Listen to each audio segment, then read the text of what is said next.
Bonjour à tous et bienvenue dans cette nouvelle vidéo. Aujourd'hui, nous allons parler de l'état d'esprit. Vous ne pourriez pas développer votre plein potentiel sans avoir un état d'esprit hors norme. Justement, il faut avoir un minimum confiance en soi et penser que vous méritez de développer votre potentiel et de vous épanouir. Effectivement, qu'est-ce qui fait une grosse différence entre les personnes qui réussissent, celles qui ne réussissent pas, celles qui s'épanouissent et celles qui ne s'épanouissent pas? Donc c'est deux choses différentes que la réussite, mais moi j'englobe personnellement dans la réussite le fait d'être heureux, d'être dans le bien-être. Alors, je rigole parce que le chat fait des bêtises autour de moi. Donc voilà.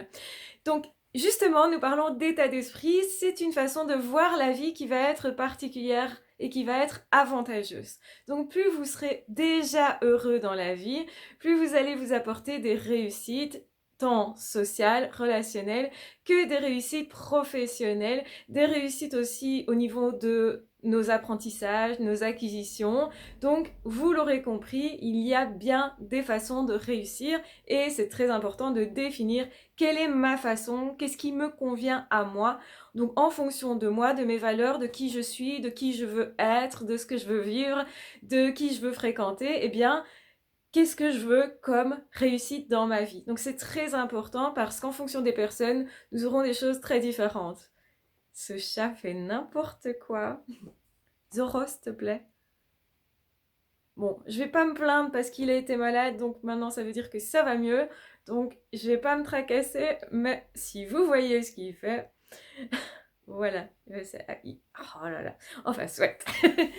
Donc, l'état d'esprit dans lequel nous nous trouvons, c'est important. Savoir justement rire de la vie, profiter de la vie, savoir être cool avec soi, c'est-à-dire s'autoriser à faire des erreurs parce que c'est là qu'on va apprendre. Si on ne veut faire aucune erreur parce que on se dit pour me prouver que j'ai de la valeur, il faut absolument me faire accepter par tout le monde, me faire aimer par tout le monde et justement réussir dans tous les cas, eh bien dans ce cas-là, vous n'allez certainement pas avoir une vie facile ni beaucoup de réussite. Parce qu'en fait, il faut comprendre que la réussite, c'est un état d'esprit. C'est la manière dont vous allez voir les choses qui vont être déterminantes. Donc, comment percevez-vous votre potentiel, votre multipotentiel? Comment percevez-vous les autres qui vous entourent? Comment eux regardent la chose? Et qu'est-ce que vous en pensez, vous? Donc, c'est-à-dire que les autres vont vous dire, ah bah oui, je peux être par exemple jaloux. Je peux aussi, par exemple, t'encourager.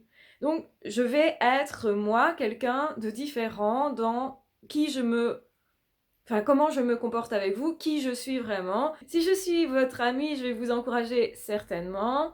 Je vais être aidant, quoique on voit des amis qui ne le sont pas, du coup c'est des faux amis, vous l'aurez compris. Pareil, si vous êtes en couple avec quelqu'un, normalement la personne elle doit vous encourager un minimum et vous gratifier un minimum, vous encourager davantage d'ailleurs à être vous. Et je pense que déployer son plein potentiel, ça va de pair avec le fait d'être soi, d'être vraiment là aussi. Donc, est-ce que vous prenez plaisir à ce que vous faites, au chemin?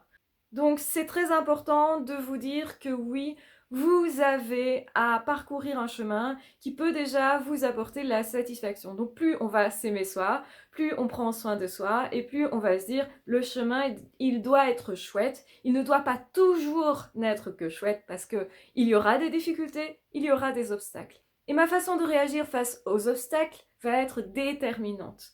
Oui, si je m'effondre au premier obstacle en me disant ah tu vois je le savais tu es nul, eh ben ça montre que j'ai pas confiance en moi et que je vais m'arrêter là. Si je m'effondre à la première critique négative sur ce que je fais par mon entourage, eh bien et surtout si c'est quelqu'un d'important pour moi, eh bien je vais arrêter là. Donc en fait la réussite, le fait qu'on déploie son potentiel ou non, va de pair avec le courage d'être soi ou non. Donc avez-vous l'audace d'être vous-même, d'être vous, pleinement vous, et de développer votre plein potentiel. Sans ça, impossible vraiment de se réaliser. Se réaliser, c'est s'honorer, c'est se dire, voilà, je t'aime comme tu es, avec tes qualités et tes défauts, je suis conscient de là où tu as des qualités, des facilités, et là où tu as des défauts éventuels.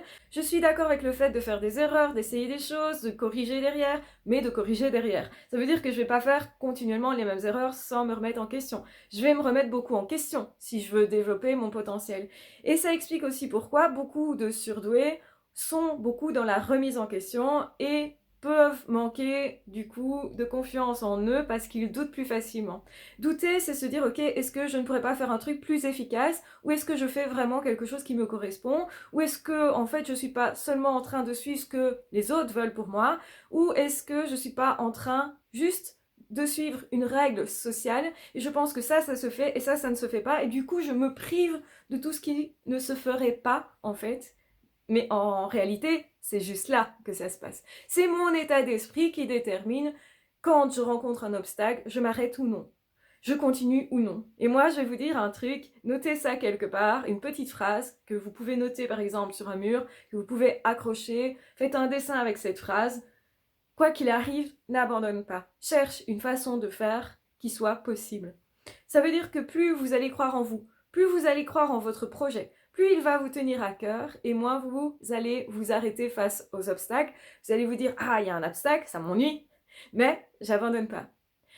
Et c'est comme ça qu'on va voir qu'effectivement, il y a plein de personnes qui vont se relever coup sur coup, parfois de choses très compliquées. Et on va se dire, ces gens ont du courage. En fait, ce qui change, c'est leur manière de penser, plutôt leur manière d'être, et ça, c'est vraiment intérieur. C'est pas vraiment quelque chose qu'on voit à l'extérieur. Beaucoup de personnes vont être en train de regarder, tiens, bah, qu'est-ce que tu fais, qui tu es, quel métier t'exerces, mais tout ça c'est extérieur. Ça ne dit en rien pourquoi on le fait, pourquoi on pense que c'est important pour nous, pourquoi justement on se dit moi je peux faire ça. Et s'autoriser c'est essentiel, surtout si on manque de confiance en soi ou si on a été peu encouragé. Vous pouvez tout à fait vous dire, c'est pas parce que les autres ne croient pas en moi que moi je ne crois pas en moi. Et l'erreur, ce serait justement d'attendre que les autres croient en vous avant de commencer à croire en vous et en vos projets. C'est plutôt, ok, personne n'y croit, c'est normal. J'ai pas encore démontré que, effectivement, je pouvais faire, que je pouvais être. Donc tout le monde pense que je peux pas faire, ou je peux pas être ceci ou ça. En même temps, je leur en veux pas, ils rencontrent leur propre peur aussi. Donc ils vont lire les choses en fonction de ce qu'ils pourraient s'autoriser eux-mêmes, en fait. Si vous êtes multipotentiel, vous comprendrez très vite que beaucoup de personnes qui vont vous regarder vont vous juger et vont dire ça c'est pas possible parce que peut-être pour eux c'est pas possible, ou peut-être pour eux ils ne le feraient pas, ils ne s'autoriseraient pas à quitter les rangs, ils ne s'autoriseraient pas à faire des choses différentes que ce que tout le monde fait. Et ça, c'est très important de comprendre que chacun, nous avons nos limites, nos barrières, nos croyances. Et que nos pensées n'ont rien à voir forcément avec celles des autres. On a le droit de penser différemment, d'être différent, et généralement, quand vous êtes multipotentiel, quelque part, vous n'avez pas le choix. Si vous voulez vous épanouir réellement dans votre potentiel et dans votre vie, même si s'épanouir, c'est juste être heureux, eh bien vous allez constater très vite qu'il va falloir commencer à fermer vos oreilles à toute une série de personnes qui ne croient pas en vous, qui ne croient pas en vos projets, peut-être même qui ne sont pas vraiment vivants, ils ne croient pas vraiment en la vie. Donc notre état d'esprit, c'est aussi croire en la vie. C'est croire en nous, en notre personne, en nos facultés, et croire en la vie. Et pour arriver à croire en nous, ce qui est très important, c'est de se dire, ok, pourquoi je veux ça? Quels sont mes projets? Et surtout de regarder combien de personnes ont réussi à mener à bien ce projet. Et s'il en existe une seule, normalement, je devrais pouvoir me dire, moi aussi, je peux le faire. Maintenant, regardez aussi quels sont les sacrifices que cette personne a fait. Donc, évidemment, être hors du cadre de la norme, etc., ça peut être une forme de sacrifice. Justement, peut-être que ça vous demande une plus grande solitude, ce qui est souvent le cas des multipotentiels, des hauts potentiels. Peut-être que justement vous allez rejoindre d'autres personnes, d'autres amis, changer vos relations. Ça peut paraître être du sacrifice, parfois c'est l'inverse évidemment parce que ça nous porte. Est-ce que justement si vous achetez un logement, l'argent que vous allez y mettre c'est un sacrifice ou pas? Donc voyez, la façon dont vous allez voir les choses est essentielle. Vous allez peut-être vous dire, bah oui, si je mets de l'argent dans un appartement, une maison, forcément, je l'aurais plus pour faire autre chose. Peut-être que je vais devoir moins sortir. Peut-être que j'avais l'habitude d'aller boire un verre dans les cafés, ben ça, c'est terminé peut-être. Ou alors vous allez vous dire, bah non, au contraire, ça va me booster à créer plus, à gagner plus d'argent et donc à aider plus de personnes finalement. Donc ça peut aussi être un moteur. Tout ce que vous regardez peut être un moteur ou un obstacle ou quelque chose de vu négativement. Vous pourriez très bien aussi vous dire, ça je peux pas faire, personne n'a réussi à le faire dans ma famille, ou personne autour de moi, en tout cas, ne m'encourage à le faire. Du coup, ça conforterait les gens que je ne le fasse pas, ce qui souvent est le cas, hein. Donc j'ai peur de perdre l'amour des autres, du coup je ne le fais pas. Et souvent il y a derrière des mécanismes aussi qui sont inconscients, qui viennent de notre famille, de notre histoire et de notre culture. C'est important d'aller démonter tout ça parce que sinon vous n'allez pas vous épanouir. Et c'est certes ce qui est le plus compliqué à faire, c'est démonter ses croyances, déjà s'en rendre compte, parce que quand on croit en quelque chose, on ne s'en rend pas forcément compte. Si on prend par exemple certaines personnes qui ont des maladies mentales, des problèmes avec troubles de personnalité, des choses comme ça, vous allez voir certaines personnes qui peuvent tout à fait croire que les autres sont contre eux, donc avoir des tendances paranoïaques, alors qu'en fait les autres ne sont pas du tout contre eux.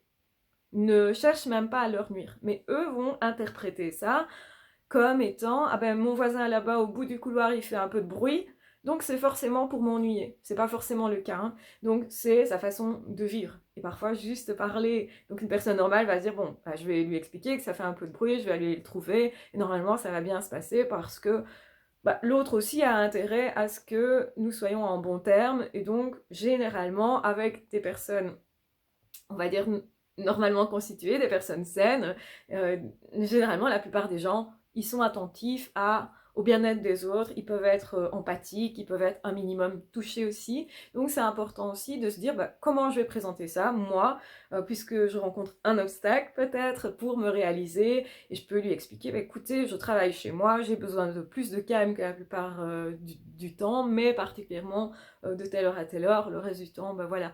Ou je vous demande, si vous faites une fête, de juste me prévenir, comme ça alors je vais travailler ailleurs. Tout simplement. Il y a plein de possibilités, et quand on part du principe que l'autre est forcément contre nous, ben forcément qu'on va plutôt réagir très différemment, voire même agresser l'autre. Donc il y a des personnes comme ça qui systématiquement se positionnent face aux autres en étant agressifs, en se disant comme ça je suis sûre, l'autre ne va pas se moquer de moi, me sous-estimer ou jouer avec moi, etc. Donc là on voit qu'il y a une peur derrière qui est à l'action. Donc effectivement, ce qu'on réalise ou pas, le fait d'avoir des bonnes relations ou pas, le fait de réagir à certains, on va dire, perturbations de l'environnement, à certains obstacles, à certaines choses peut-être moins agréables, eh bien notre façon de lire les choses, notre état d'esprit est essentiel et va être même, je vais dire, va tellement impacter notre vie que vraiment il est important d'en tenir compte. Donc c'est vraiment essentiel de regarder comment je réfléchis, comment je pense à moi, comment je pense aux autres, comment je pense les autres, comment je pense mes relations, comment je pense mes projets. Et si c'est assez fort justement, que ça me tient vraiment à cœur, j'ai plus de chances de les réaliser parce que je vais être hyper concentrée sur quelque chose. Avoir son attention, focus, focus, focus, se dire ok, pour réaliser ce projet-là, eh bien, je vais utiliser du temps, de l'énergie et de l'attention. Et du coup, je ne vais pas pouvoir mettre ce temps et cette énergie, cette attention, peut-être même cet argent-là, sur autre chose, dans un autre projet, en tout cas pas pour l'instant. Donc ça veut dire, est-ce que je suis prêt ou pas? Peut-être que vous allez répondre, ben non en fait, c'est pas peut-être alors un projet assez important pour vous, ou peut-être c'est pas essentiel pour vous, ça vous parle pas assez.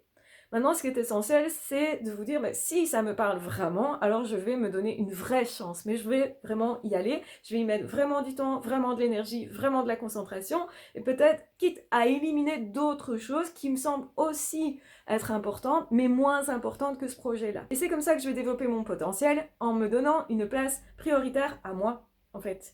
Et donc, beaucoup de personnes vont se dire, mais non, c'est égoïste, je peux pas faire ça parce que j'ai des enfants, je peux pas faire ça parce que j'ai un mari, je peux pas faire ça parce que j'ai une femme, enfin voilà, qui est peut-être handicapée, ou des parents qui ont besoin de mon aide. Bref, je ne peux pas faire ça parce que... Et souvent, ce sont des excuses qu'on se donne parce que, forcément, que vous pouvez vous donner du temps à vous. Votre vie, elle doit d'abord vous servir à vous. Et se dire qu'on ne mériterait pas d'avoir notre propre attention, c'est un petit peu bizarre parce que quand on aime une personne, on lui accorde justement notre attention. Donc ça ne vous empêche pas d'aimer plein de personnes et de vous aimer vous. C'est un amour qui peut être sain justement, équilibrant, et qui peut même aider les autres à vous aimer, parce que comme vous serez bien avec vous-même, avec vos pensées, avec vos besoins qui seront déjà satisfaits en grosse partie par vous-même, eh bien vous allez arriver vers les autres avec une certaine énergie, avec plus de sourire, avec une certaine joie justement.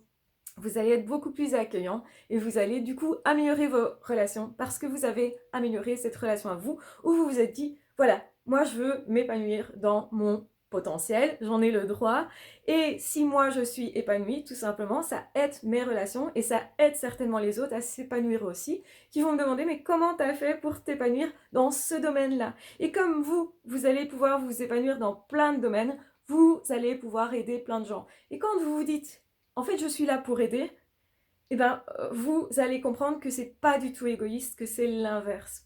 Et que ce serait dommage de s'en priver, dommage de se priver, de se réaliser vraiment et d'être sincèrement vraiment heureux. Si vous êtes sincèrement heureux, ça n'enlève rien à personne, c'est important de rappeler ça. Donc, autrement dit, par contre, si vous êtes malheureux, ben, vos proches qui vous aiment sincèrement vont être tristes de vous voir comme ça. Donc, aimer vraiment les autres, c'est commencer aussi par s'aimer soi. Et c'est pas quelque chose qu'on entend tellement souvent. Donc oui, votre état d'esprit, s'aimer soi, c'est travailler là-dessus pour avoir des bonnes pensées pour soi, encourageantes, gratifiantes aussi, qui vous dit sincèrement les choses, donc qui vous dit sincèrement, bah oui, t'as peur de ça, mais tu peux faire, ou va te tester, tu verras, essaye de toute façon et réessaye encore et encore. Donc je voudrais que vous écriviez la phrase quelque part sur un mur, dans un tableau, sur un dessin, où que vous voulez, réessaye encore. Réessaye encore. Plus vous allez tenter de choses, plus vous allez réussir de choses, plus vous allez vous épanouir, plus ça va vous donner confiance pour retenter d'autres choses dans d'autres domaines. Et en fait, c'est un cercle vertueux. Si vous manquez vraiment de confiance en vous, que vous êtes au potentiel, j'ai une formation qui a été créée pour ça, pour vous encourager, vous booster et pour vous aider justement à transformer vos pensées. Si vous ne savez pas comment justement faire avec ça, eh bien je vous encourage à suivre cette formation. Vraiment, j'ai eu des retours de malades, beaucoup de personnes m'ont dit ça a transformé vraiment ma vie et effectivement, je vous encourage aussi à suivre mes autres chaînes. J'ai une chaîne qui s'appelle Une psy à la maison, qui parle aussi du haut potentiel notamment, pas que, mais qui parle aussi de ça. Vous allez trouver beaucoup d'infos qui pourraient vous aider aussi, donc n'hésitez pas à vous abonner à cette chaîne. Dans tous les cas, il n'y a pas d'obligation pour rien, c'est vous qui devez sentir si ça vous parle ou pas, si c'est le bon moment pour vous ou pas. Et c'est aussi une belle façon de s'honorer que de se donner des chances d'aller mieux, de réussir, de progresser, d'avancer. C'est essentiel. Donnez-vous au moins ces chances-là de travailler avec vous comme si vous étiez votre meilleur ami, en vous encourageant, en étant la personne qui vous motive, la personne qui vous donne plus de vie, plus de fun dans votre vie, qui vraiment va améliorer aussi ses relations, qui va grandir sa vie et dans tous les domaines. Vous ne devez pas choisir un domaine particulier, même si bien sûr qu'on va se concentrer sur ce qui nous est d'abord le plus important, donc autrement dit notre essentiel. Voilà, je vous embrasse bien fort, je vous aime très fort, prenez bien soin de vous et je continue mon challenge, une vidéo par jour, tous les jours. Je vous remercie pour votre présence et prenez très bien soin de vous. Ah, ciao, bye bye!